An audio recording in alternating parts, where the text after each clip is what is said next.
توحيد.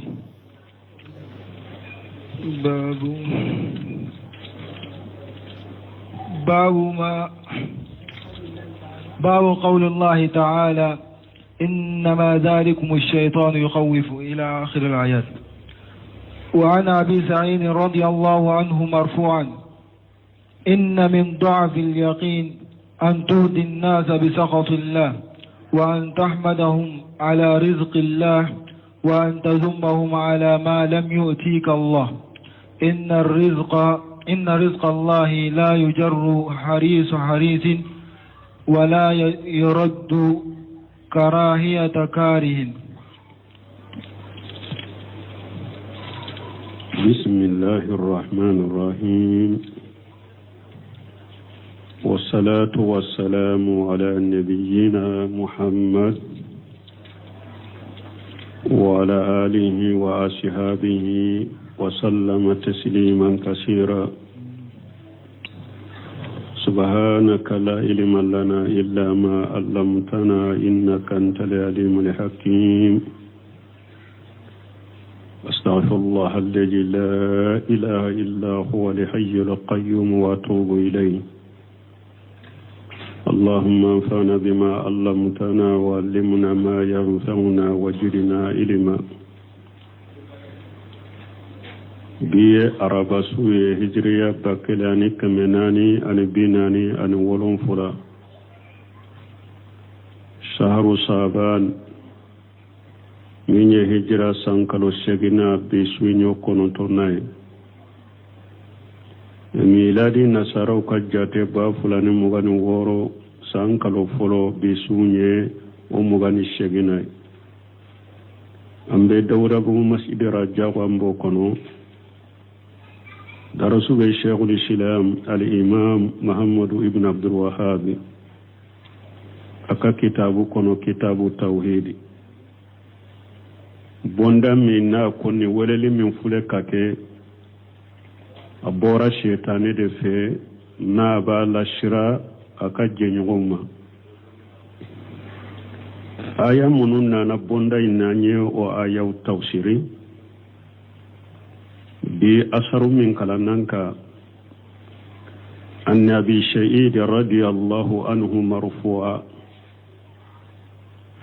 قديسا كامن أبو سعيد ما أيا كرتا كتاتشيدما إن من ضعف اليقين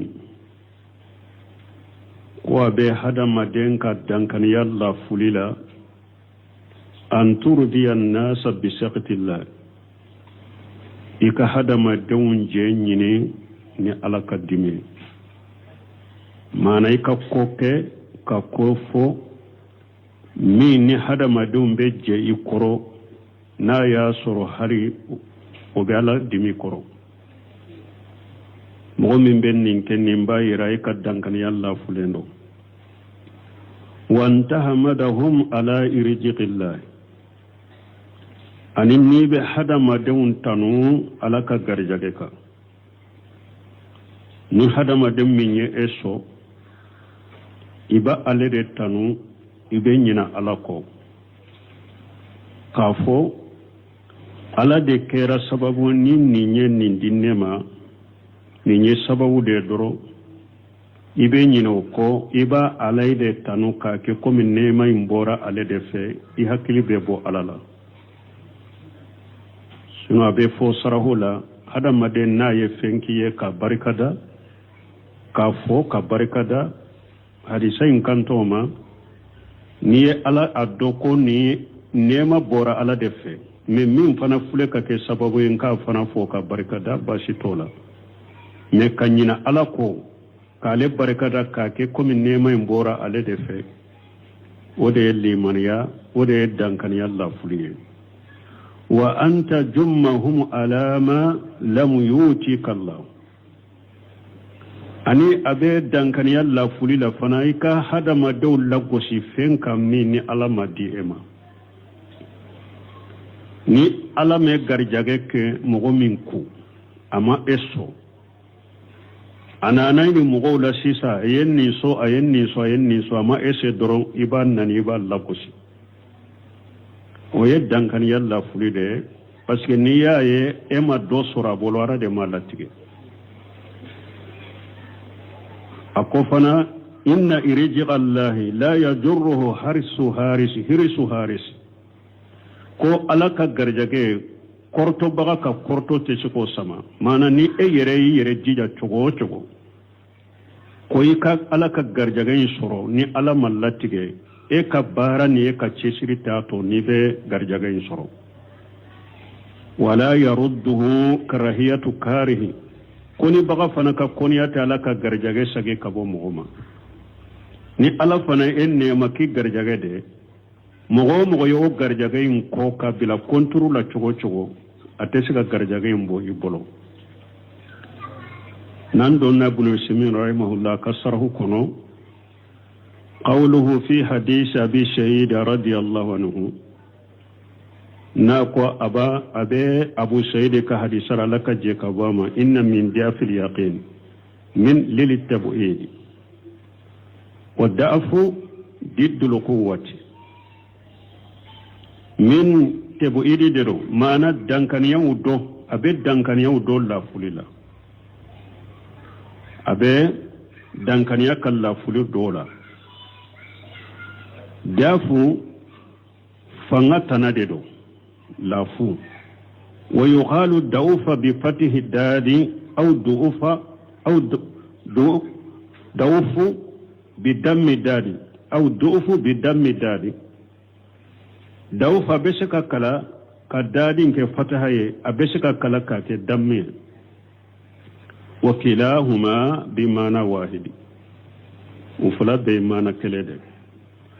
أي من علامة ضعف اليقين أبي موكا لافو موكا دنكني اللافو تامنشلا قوله ناكو تردي الناس بسخط الله تردي اسم إن موقرة من الضعف اليقين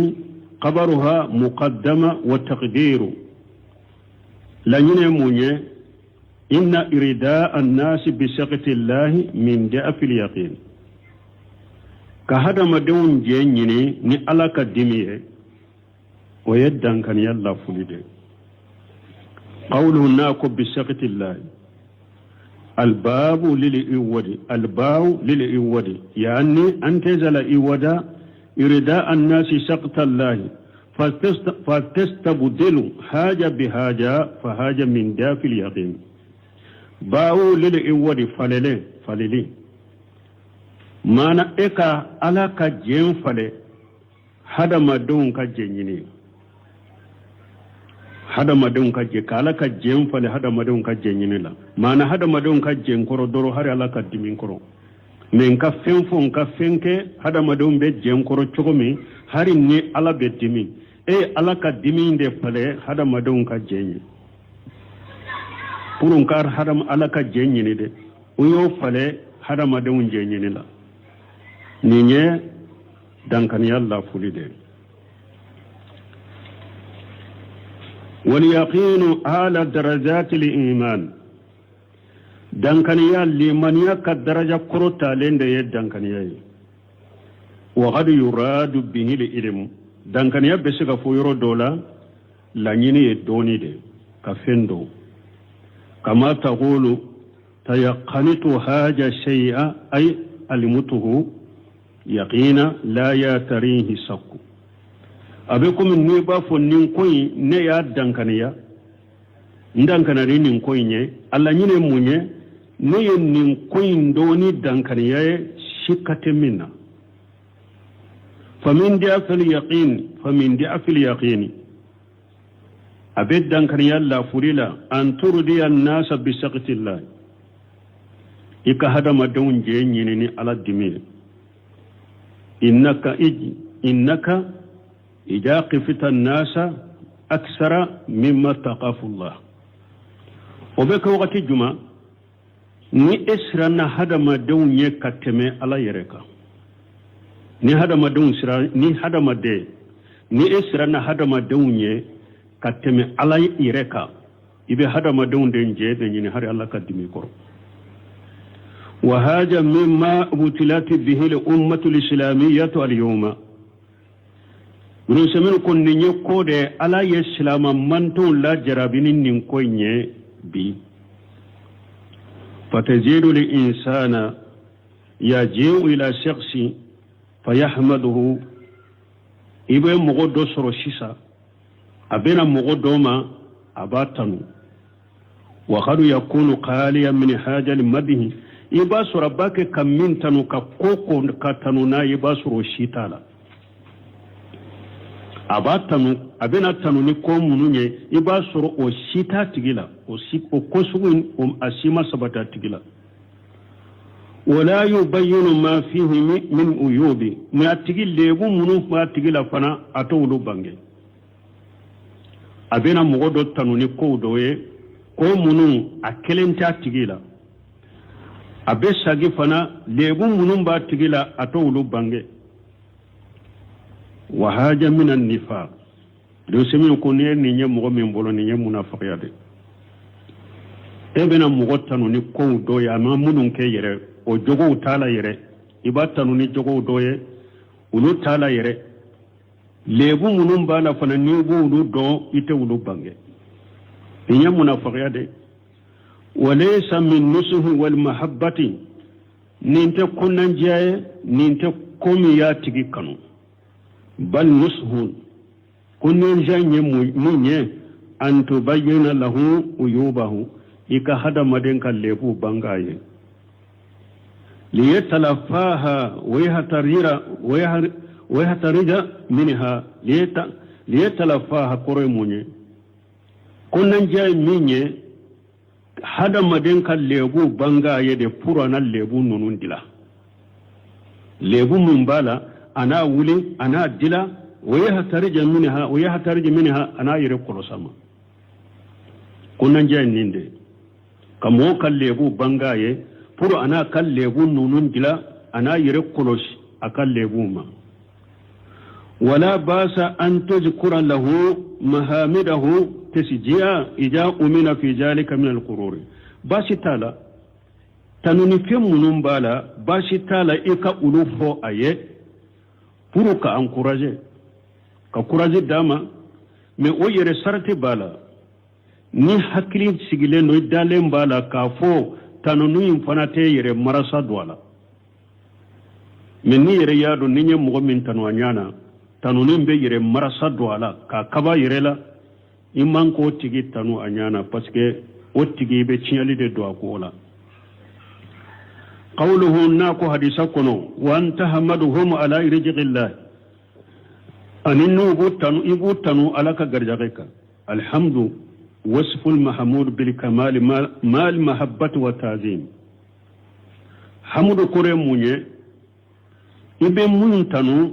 ka man kutuni dafaliye ka suriba kanu iba bonya walakinahu huna laysa bi sarati al mahabbati wa ta'zim meya nin tanu ni saratite koy ka tigi kanu ube ka bonya nin tanu ni mimbe hadisa ko o saratitu oye li annahu yasmalu al madha parce que min fula hadisa kono ya abe madihuta parce que madihun ani ewa ani hamdu utekelenye wayrijiqullahi alaka garjage ata illahi alaka soni ay ija atawuka shay'a hamritahum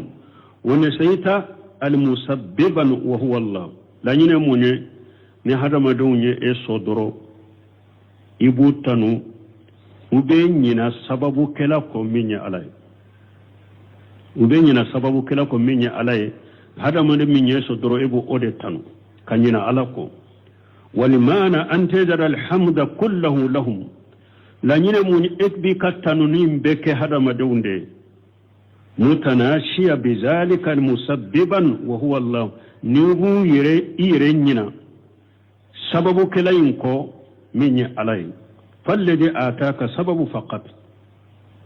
minya eso sababu doronde do wal muti huwa Allah sino dimbaga ni sombaga yere alade minya eso o ye sababu doronde me ka soni kala yere haqiqa o ye alade ولهذا قال النبي صلى الله عليه وسلم ninde koson nabi ma ko ala katanuna kisibaka innama ana qasimu wallahu yuti ciden ko ne tirali kala de mi sumbaga yere ala de ne tilali kala de ka tilani nyugonce mi aka sumbaga yere haqiqa waye ala de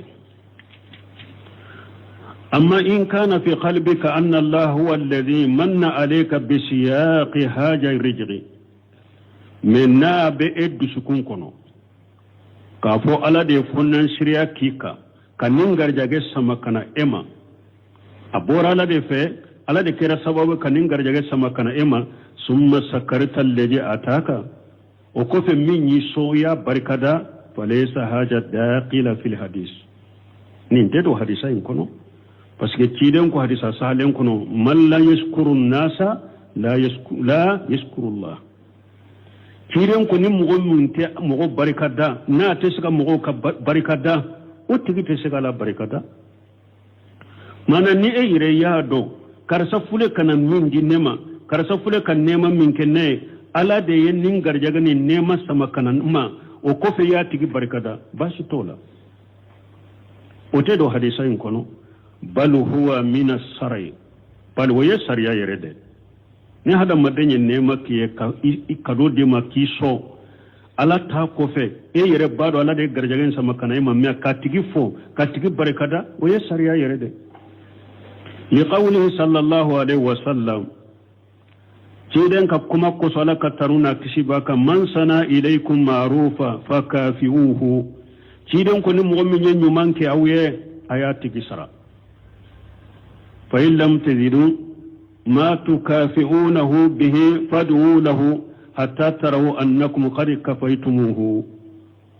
ni fen taw bolo ni abese ka tigi sarano ye aye duwawu ka tigi ye fo aw yere ka ye a ka fo sisa nye duwawu min ke karasaye aye nyuma min ke nya sara donc basi tala ni mogo ye nema ke e yere bado ala de ni nema sama kana nema me iya tigi fo ka barikada ka duwawu kaye bashi tola wote de hadisa in kono oye sariya de ciden ka hadisa de yo oye ijan wala al hadisu laysa ala jahirihi min kulli wajhi hadisa in ta ka jahiru kala halabe kade hadisa illa nyini yede kanyina alako ka karasa barikada ko pasiga ye fenke e kire nyina alako hadisa illa nyini ode men ni e yere bahado abi duskun kono ala de nin garjage sama kana nema ni nye sababu de me aka sababu nyima ko son ka do ka fane ka barakada bashite ninka fal muradu bil hamdi an tahmadahum alhamd al mutlaqa nashi'a al musabbiban huwa Allah azza wa jalla la nyine nin tanuni min benni hadisan kono la nyine munye e ka hada madewun tanuni be kataka di hada madewuma ka nyina sababu kela ko minya alay hadisa illa nyina yode katanuni beddi dan fiumma munu nyuso ki nyina sababu kela ko minya alay wa haja min jafil yaqini ninde hada made ninde dankan yalla fuliye wotigi dankan yalla fuleno ka annaka nasayta limun imali aslin abe ko mi enyina na nemali kela yere lesri la minyere lemanu kila yere lesri nema yere lesri enyina no ko wa huwa Allah azza wa jalla wa ya alai masammin ka bakurta lenu alladhi lahu ni'matul ula wa huwa safahu aida ala de nema kila folo wa huwa safahu aida ale de ni sababu yin fana ke sabe wa nema fulana ka kiye ale de ni sababu in kana nke fulanai nema fulanai ka kiye sababu in kana kiye lianna haqiqata li amri anna alladhi ataka huwa Allah parce que ko haqiqa munye ala de yiso nema li kila folo yo ode min kera sababu ay min ke sababu e fana kana dima o yen nema fulanai ka fara folo ko be bora ala de fe parce que haqiqa ala de minya maria akiso minya nyamara kiso ye ala de fal basaru alladhi ataka haja irjiga lam yakhluqu ma ataka hada maden min nana nin garjage indi ema anana garjage min dima ale mo daw ale ma garjage inda ala de yadda fallahu alladhi khalaqa ma bi yadihi nin karasa nema min ba bolo ala de ya nema inda wa huwa alladhi atafa qalbahu hatta ataka ala de uddu sukun yele makana ema fo ayiso ala de uddu sukun yele makana ema fo ayiso araita akoya yawa misali ala law anna insana lahu tiflu mogodo ni demisen fitini do ba bolo fata tiflahu alf dirham ayed darahime bakele di akademisen fitini ma wa qala lahu itiha fulana akodemisen ma tanni ndi karasama falladhi agaja dirhama yahmudu al-abba min yadrahime banahime bakele mina abid demisen faade tanu li'annahu law hamida tifla parce que na ye demisen tanu faqati ayle demisen doronde tanu la udda haja safaha amben ninjate fendo mbaliye ni mogo doye drahime bakelende akademisen fitini do mako tani ndi karsama na dima mfa ko kan nindima iba faade tanu me ni demisen tanu kafata toye ambe ninjate mina hakili dogoyade wa anna lihamda kulluhu لأن الطفل parce que demisen fitini min fulani nye laysa illa murassal faqati alete foye ni cidente a cirade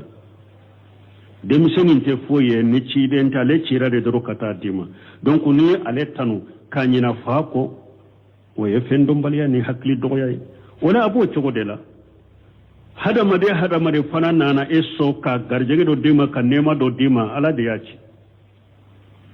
ni ale tanu kanyina alako o yi kaddan kan yalla fuliye ibe ala de barkada ka ala de tanu ka do duskun kono ni ngarjage min fule kana dinema ala de ya sama kana wala o kofe min kera sababu yebo fana barkada ka do kai ولا حاجة منك فنقول أنبافو إنك جاء حمرتهم الناشية بذلك ما يجيب لله من الحمد والصناع منك أنبافو ni أي حدا مدون تنو كانينا تنو من واجب عليه إننا نوكو فهذا هو الذي من دافع اليقين نند يدان كان يلا فليه أما إذا حمرتهم مني حدا مدون تنو أنهم سبب من الأسباب كفولو يسبب دوري كبولك سبب لا وأن الحمد كله لله عز وجل تنب على دي مسامين كبكور تالنو فهذا حق نيتشي وليس من ضعف اليقين ننتد دانكن يلا فليه ننتد دانكن يلا فليه ni eye mugo tanu munu nye nema kiye iyo tanu me eyere yado tanu bebe alade garayage lesir bor alade fa alade ya samakana me eye ulu tanu ibado fana tanu be alade tay wala ninte limaniya ninte dankaniya lafuliye basite niye sariyai qawluhu naku hadisa kono wa anta dummahum ala ma lam yutika Allah هذه أكس الأولى نيني فولو ينكونتري فولو يدي نو يوسو إبو تنو سونينكا كنينا ألاكو نيني رسيسا نو يكومانتيا فنا إبو لاغوسي كوباسكا ما إسو فمثلا مثالي لو أن إنسان جاء إلى شخص يوجه دراهم فلم يؤتيه من مغدو نانا سيسا أني وريدو نانا باكي كورين تلا آيات تلا مغنو نيغنشي إبي أميسو فصبه وستمه إيا تجنني ككما جغو فاي فهاجا من القطع نيني قطوية ni mogo do nana ye beso aye etoy ni e ya nadi ka kuma jugu foye ibe khatawla ya anna ma sha Allah kana wa ma lam yasau lam yakun parce que ni ala ye min kanu o de beke ala ma min kanu o tete na yaye ayi to so ama e so ala de ma kanu ada de me e ka garjage do abolo e kana nani ka kuma jugu fo ka oka lakin me man qasarati bi wajibi alayhi min wajibra ika amma surunyana wajibin de kelila fayadummu li ajali annahu qasara bil wajibi amba lago sola parce que amma surunyana wajibi la misali la wori do de dira karasama kaci karasa ta nindi karasama aye etoy min kada alaya tara di umma ube akan ka di emma cira ko akan na folin di emma ayre yodo amma di emma amma wajibi toyewa ambe ni lagosi nimbe lagosi parce que ni masurunya na ye wajibi do toye min wajibira ka yode toye mais ni mo min nana be kado didela amma wajibira ka ko aka di emma mo ma dama ko aka di emma e ka soni ma wajibi aka na nana ka mo to so ye toye kana lagosi ala de mi garjage ka bolo men na masurunya na wajibi de dilila abella goshi ola la li ajali annahu lam yuta jalagi min be ka wala ate jalagi ko pasiga amiso de ate jalagi no wede fala yujammu min haythu alqadar anta jalagi latige nyoro la de kafuni alama latiga kadi ema jalagi taka o yoro la de li anna allah law qaddara dhalika la ujidat li asbab allati yasilu biha ilayka hajal ataw parce que ni ala tunya latige ko akadi ema ala tumbe sababu min bato abedi ema ala tumbo sababu latige abedi ema nama dima latige ate jalago kade male be jalage yoro jumanka ay wajibi min toy abe jalago yoro deka wa qawlu nakum ma lam yutika alamatu jazabihi hajiful yaay nin difference de buno seminu ka aqida kitabu ni Sheikh Salih Fawzani ka aqida kitabu ce buno seminu ka aqida kitabu walaka kitabu lugha bula nahwu bula akacha ka araduke fana bidia mugoka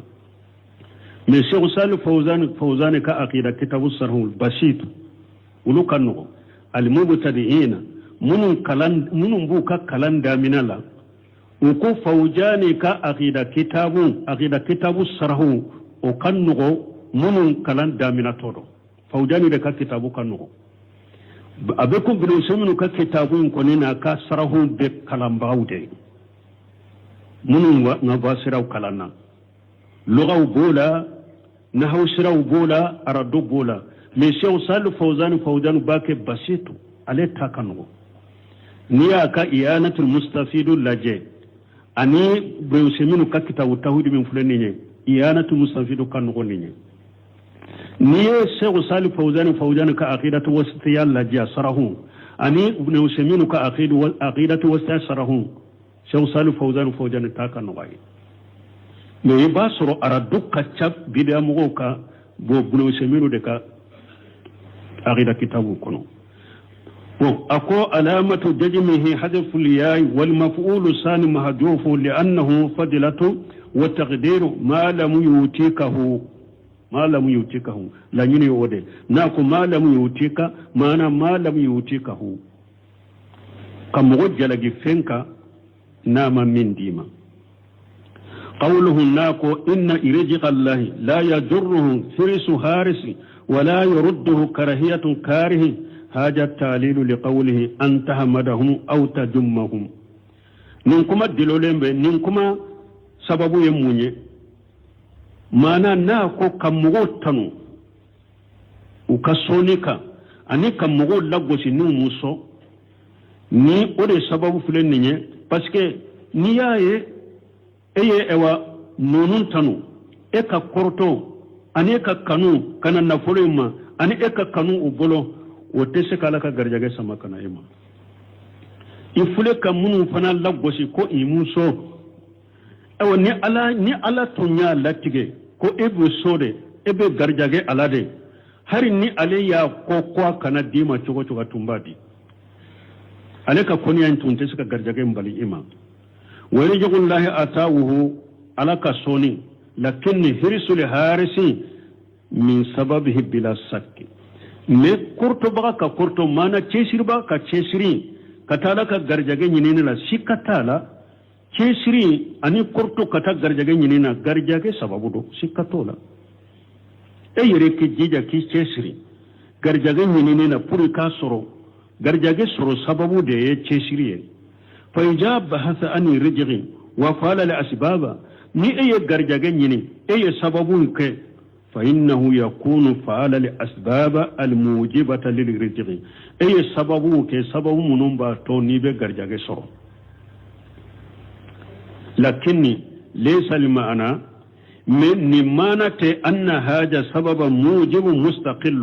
نمانة كوي سبب من كتنيني سبب يرد بغرجاك اندما وتفنا أي تسير منك كغرجاك منك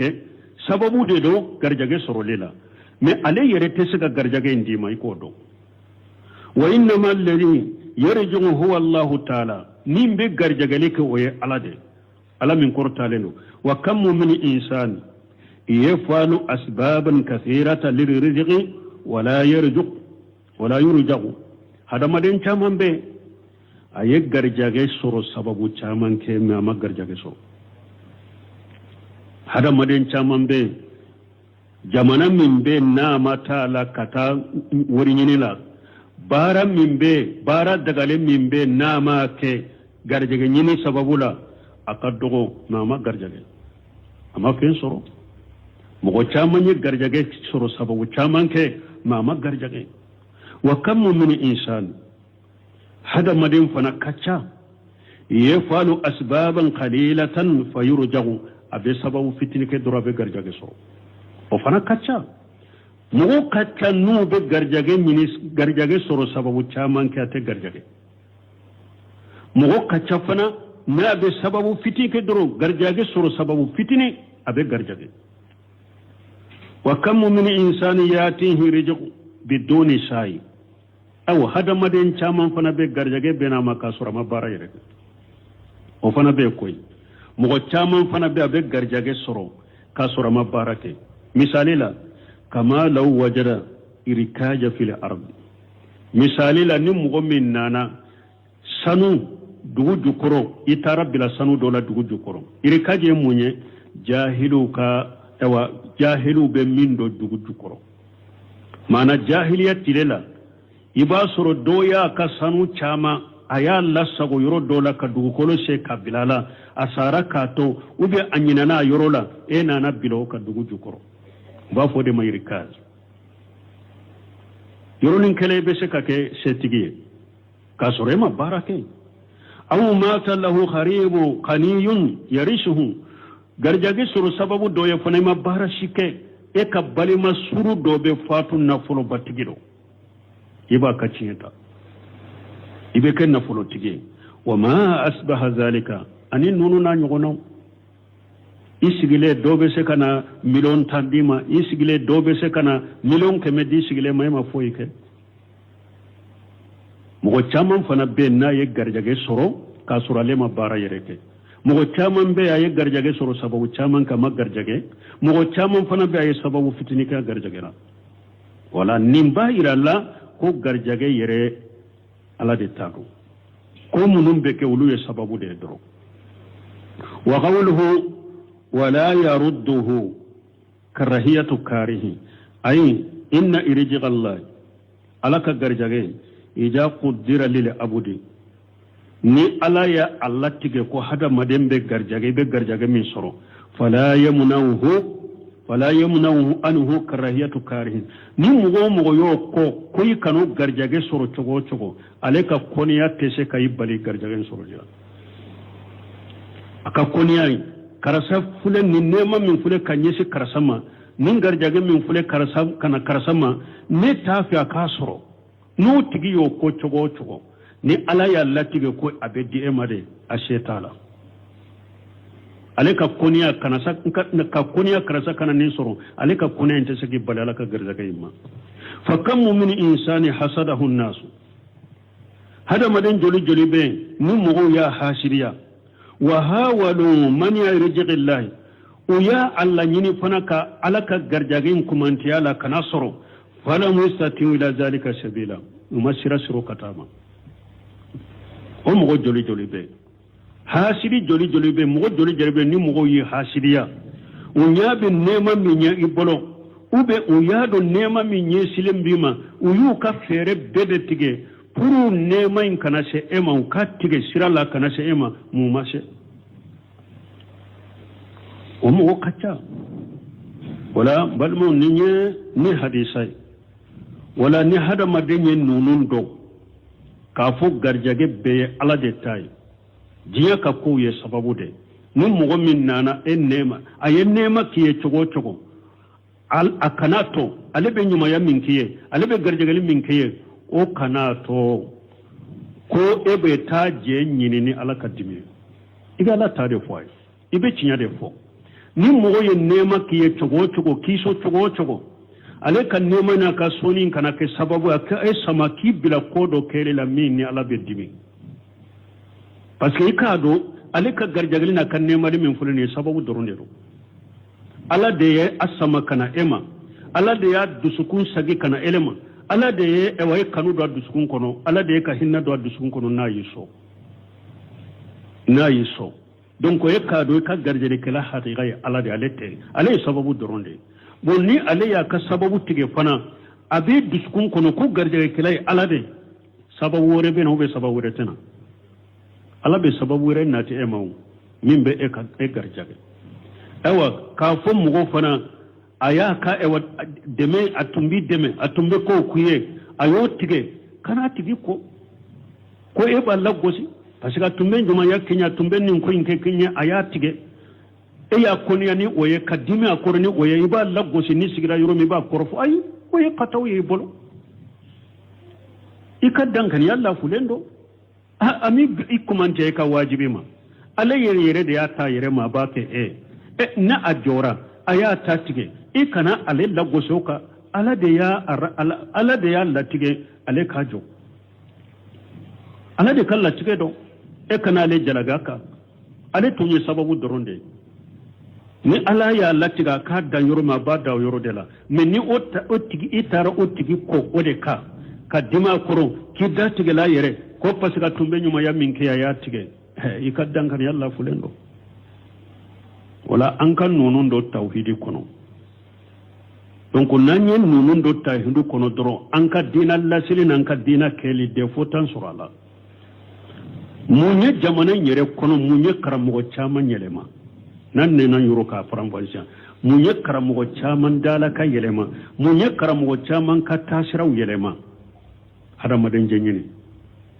ka hada maden jenyini ala ka dimi koro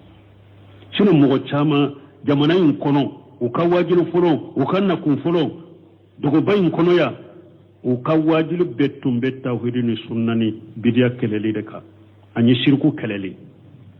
me tumamu mugo donna nyogona shebu ye ubu deme bidiya ko kadi uluye lada ko kadi uluye o kera sababu ye ku dade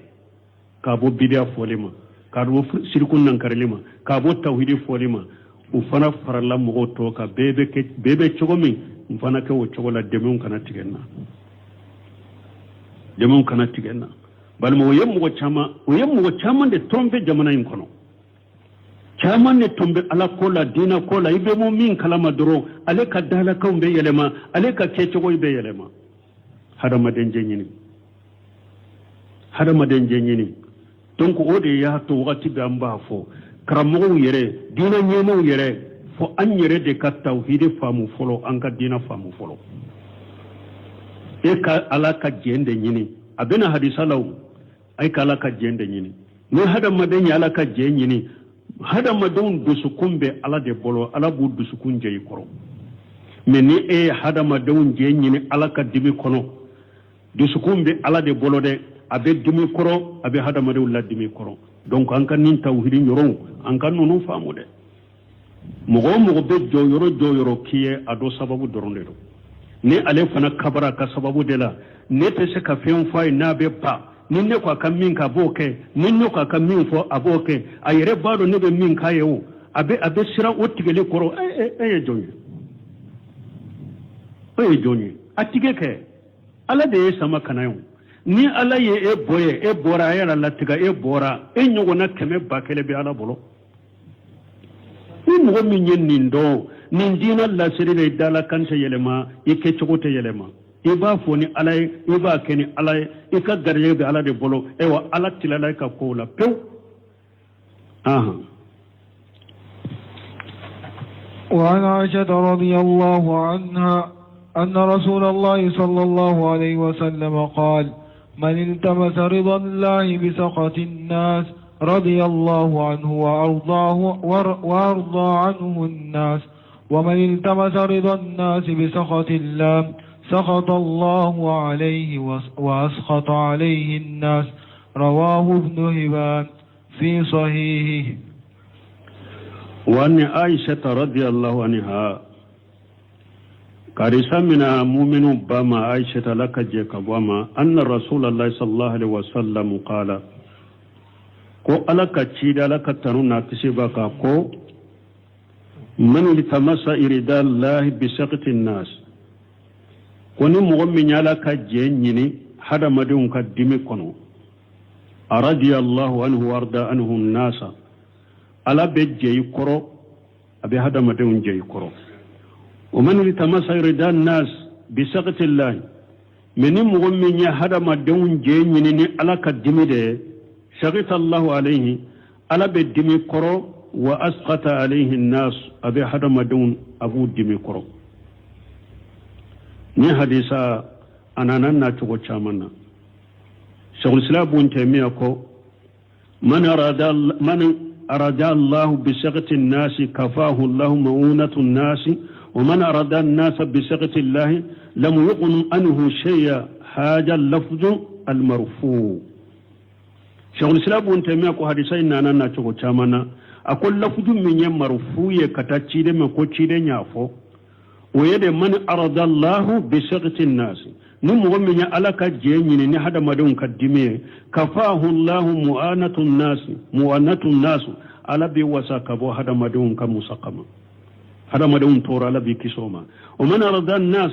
من نمو من هذا مدون جيني بسقط الله ni alaka dime lam yughnu anhu shay hada madon tisaka foy boy bolo haja lafzu marfu bun taymiya kunni lafuje marfuye wa lafzul mawquf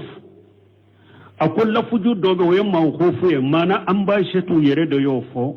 o makurta kata cire ma ako yejume man rada Allah bi saqti an-nas aradi Allah anhu warda anhu an-nas wa man radiya an-nas bi saqti Allah هذا حامده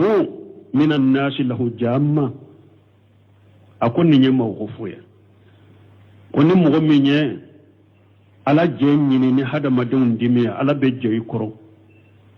أبي هذا مدون جي كرو من مغميني هذا مدون جيني ني على كدمي يكتنو بغادي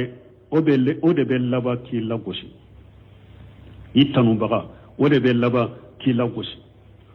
o fana be mogo caman ka fana mogo caman be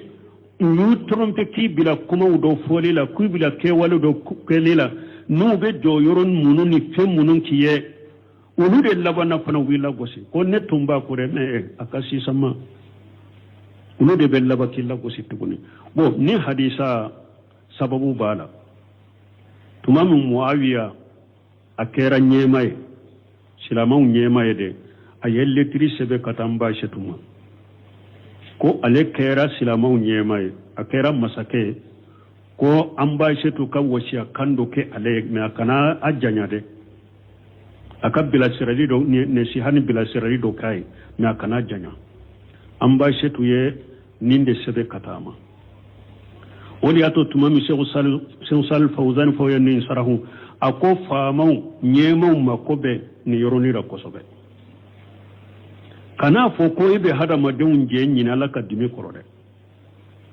ni yo ke ala be dimi koro be hadamaden dimi koro dusukun be ala de bolo mais ni ala ka je ɲini min be be alama ne bo de fo jamana kono min be be alama o de be ke jamana kono hari ni hadamaden dimina in koro ala be joyi koro be hadamaden joyi koro akon ninde koso mawiya ka fanga ana kan masakaya ala ye nafa kala kosobe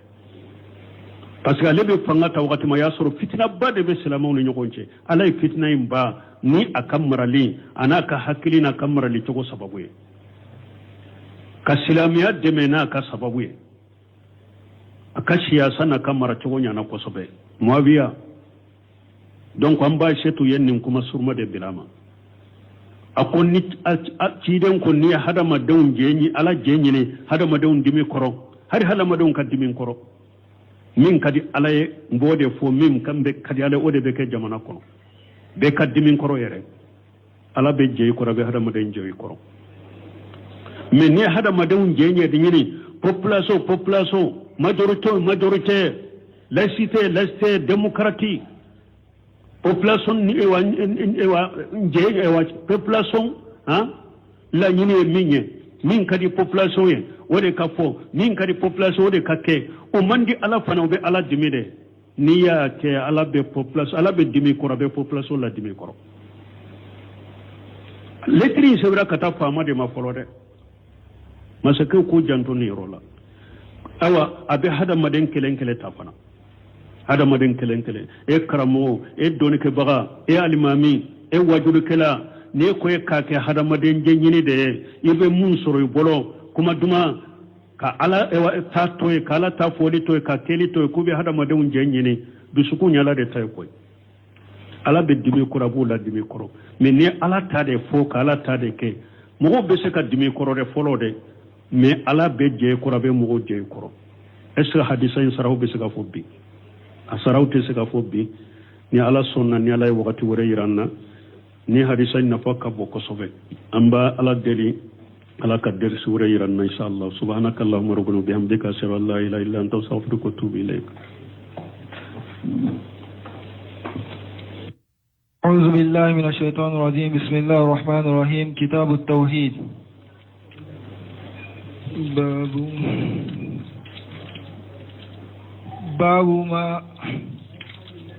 باب قول الله تعالى إنما ذلكم الشيطان يخوف إلى آخر الآيات وعن أبي سعيد رضي الله عنه مرفوعا إن من ضعف اليقين أن تهدي الناس بسخط الله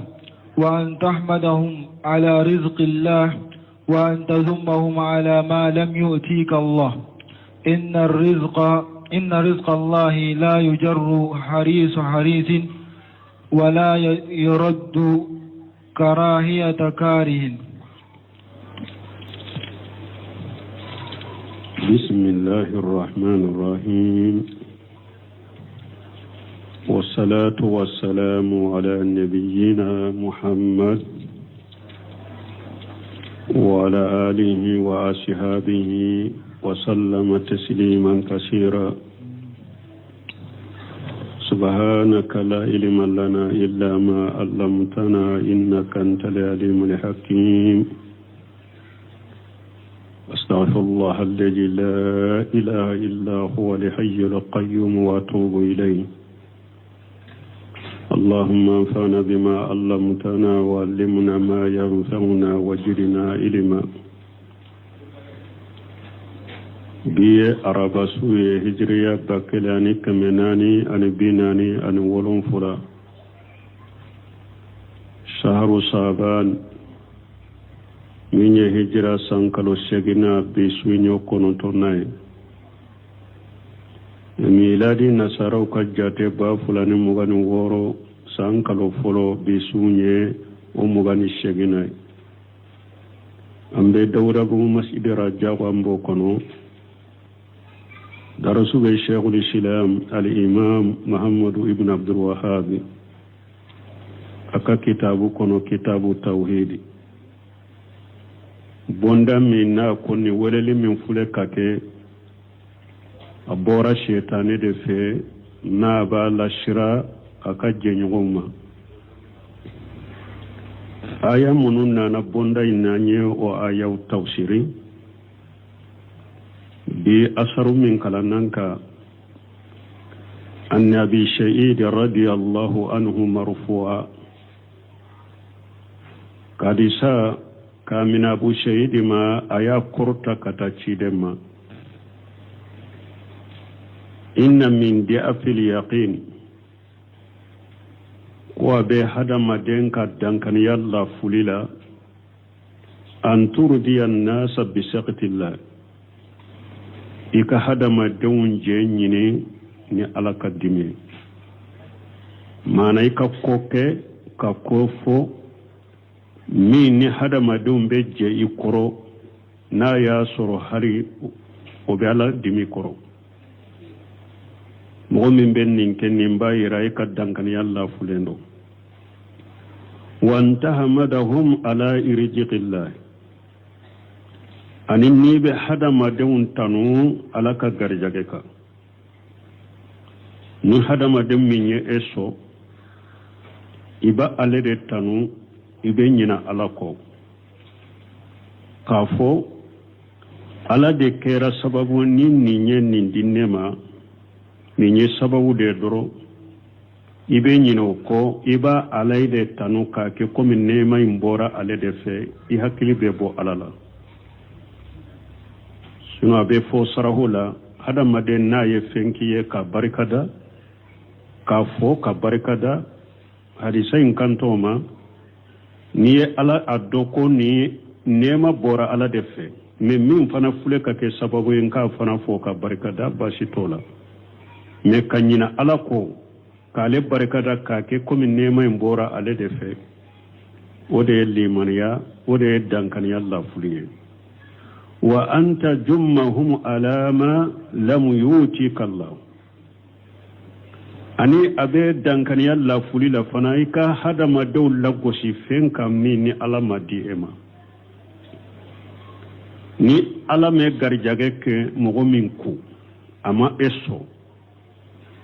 ana nayni mugo la sisa yenni so ama ese doro iban nan iban lakosi o yeddan kan yalla fulide parce que ni yaye ema do sura bolwara de malatige akofana inna irjiqa Allah la yajruhu harisu haris ko alaka garjage korto baga ka korto te ko sama mana ni yere jija chogo koyi ka alaka garjagayin soro ni ala mallatige e ka bara ni e ka cesiri tato ni be garjagayin soro wala yarudduhu karahiyatu karihi koni baga fana ka koni ata alaka garjage sage kabo mogoma ni ala fana enne maki garjage de mogo yo garjagayin ko ka bila konturu la chogo atesiga garjagayin bo ibolo نندون ابن سمين رحمه الله كسره كنو قوله في حديث أبي سعيد رضي الله عنه ناكو أبو سعيد كحديث لك جيك أباما إن من ضعف اليقين من للتبعيد والضعف ضد القوة من تبعيد درو معنى دانكن يودو أبي دانكن يودو لا فليلا abe dankaniya kalla fulu dola dafu fanga tanade do lafu wa yuqalu dawfa bi fatihi dadi aw du'ufa aw dawfu bi dammi dadi aw du'ufu bi dammi dadi dawfa besaka kala ka dadi ke fatahaye abesaka kala ka